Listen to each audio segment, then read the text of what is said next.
Hi, എല്ലാവർക്കും നമസ്കാരം. ഇന്ന് ഞാൻ ചൗചൗ കൊണ്ട് ഒരു കറിയാണ് ഉണ്ടാക്കുന്നത്.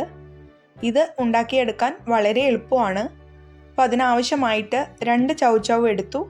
കഴുകി വൃത്തിയാക്കിയിട്ടുള്ള ചൗചൗവിനെ കഷ്ണങ്ങളാക്കിയിട്ട് നമ്മളുടെ ആവശ്യത്തിനുള്ള കഷ്ണം, അപ്പം ഞാൻ ഏകദേശം നമ്മളുടെ കറിക്ക് ആവശ്യത്തിനുള്ള രീതിയിൽ കട്ട് ചെയ്തെടുത്തു. മീഡിയം ടൈപ്പിൽ കട്ട് ചെയ്തെടുത്തു. പിന്നെ ഒരു 1/2 ഗ്ലാസോളം മസൂർ ദാലാണ് എടുത്തിരിക്കുന്നത്. മസൂർ ദാൽ കഴുകി വൃത്തിയാക്കി. ഇത് കുക്കറിലാണ് ഞാൻ ഉണ്ടാക്കുന്നത്. അപ്പോൾ കുക്കറിൽ ഇട്ട് കൊടുത്തു. പിന്നെ നമ്മൾ കട്ട് ചെയ്ത് വെച്ചിട്ടുള്ള ചൗചൗ എടുത്തിട്ട് അതും ഇട്ട് കൊടുത്തു. പിന്നെ അതിലേക്ക് ഞാനൊരു തക്കാളി എടുക്കുന്നത്. തക്കാളി ചെറിയ കഷ്ണമാക്കിയിട്ട് നുറുക്കിയിട്ട് കൊടുത്തു. പിന്നെ ഇതിലേക്ക് ഞാൻ പുളിയൊന്നും ചേർക്കണില്ല, പുളിവെള്ളമൊന്നും ചേർക്കണില്ല. കാരണം തക്കാളിയുടെ പുളി മാത്രമേ ഉള്ളൂ. അപ്പോൾ തക്കാളി ഇട്ട് കൊടുത്തു. പിന്നെ ഒരു 2-3 പച്ചമുളക് അതും നുറുക്കിയിട്ട് കൊടുത്തു. പിന്നെ 1/4 ടീസ്പൂണോളം മഞ്ഞൾപ്പൊടി, 1 ടീസ്പൂണോളം മുളക് പൊടി, ആവശ്യത്തിനുള്ള ഉപ്പ്, പിന്നെ ഒരു 1.5 ഗ്ലാസോളം വെള്ളം ഒഴിച്ചു. എന്നിട്ട് നമ്മൾ കുക്കർ അടച്ച് വെച്ചിട്ട് ഇതിനെ വേവിച്ചെടുക്കുക. ഒറ്റ വിസിലിൽ അത് വെന്ത് കിട്ടും. പിന്നെ ഒരു അരപ്പുണ്ടാക്കി. അതിന് ആവശ്യമായിട്ട് 1/2 മുറി നാളികേരം, പിന്നെ ഒരു 3 വെളുത്തുള്ളി, അതുപോലെ 1/2 ടീസ്പൂൺ ജീരകം. ഇത് അരച്ചെടുക്കുക, വെള്ളം ചേർത്തിട്ട് അരച്ചെടുക്കുക. പിന്നെ കുക്കർ തുറന്നു നോക്കി കഷ്ണങ്ങളെല്ലാം വെന്തിട്ടുണ്ട്. അതിനെല്ലാം ഇളക്കി കൊടുത്തു.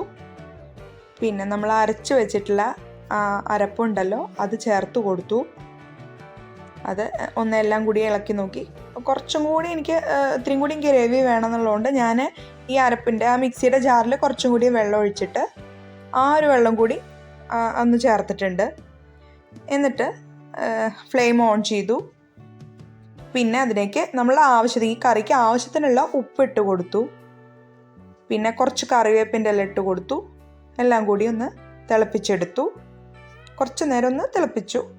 പിന്നെ ഒരു 10 ചെറിയ ഉള്ളി എടുത്തു. അത് ചെറിയ കഷ്ണങ്ങളാക്കി നുറുക്കിയെടുത്തത്. പിന്നെ ഒരു ചീനച്ചട്ടിയിലേക്ക് ഞാൻ 2 ടേബിൾ സ്പൂണോളം വെളിച്ചെണ്ണയാണ് ഒഴിച്ചു കൊടുത്തിരിക്കുന്നത്. വെളിച്ചെണ്ണ ഒഴിച്ചു കൊടുത്ത് അതിലേക്ക് കടുക് ഇട്ടു. ഒരു 1/2 ടീസ്പൂണോളം കടുക് ഇട്ടിട്ടുണ്ട്. പിന്നെ ഈ അരിഞ്ഞു വെച്ചിട്ടുള്ള ചെറിയ ഉള്ളി ഇട്ട് കൊടുത്തു. ഒരു 2 വറ്റൽമുളക് ഇട്ട് കൊടുത്തിട്ടുണ്ട്. പിന്നെ കുറച്ച് കറിവേപ്പിൻ്റെ ഇല ഇട്ട് കൊടുത്തിട്ടുണ്ട്.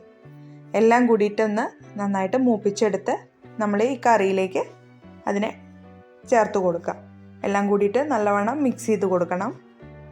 എന്നിട്ട് നമ്മുടെ കറി റെഡി ആയിട്ടുണ്ട്. അപ്പോൾ ഈ കറി ചപ്പാത്തിക്കും അതുപോലെ ചോറിൻ്റെ കൂടെ നല്ലൊരു കറിയാണ്. എല്ലാവരും ഒന്ന് ഉണ്ടാക്കി നോക്കണം. പിന്നെ എൻ്റെ വീഡിയോ ആദ്യമായിട്ട് കാണുകയാണെങ്കിൽ ഒന്ന് സബ്സ്ക്രൈബ് ചെയ്യണം. അതുപോലെ എല്ലാവരും ഒന്ന് ലൈക്ക് ചെയ്യണം, ഷെയർ ചെയ്യണം, സപ്പോർട്ട് ചെയ്യണം. എല്ലാവർക്കും നന്ദി, നമസ്കാരം.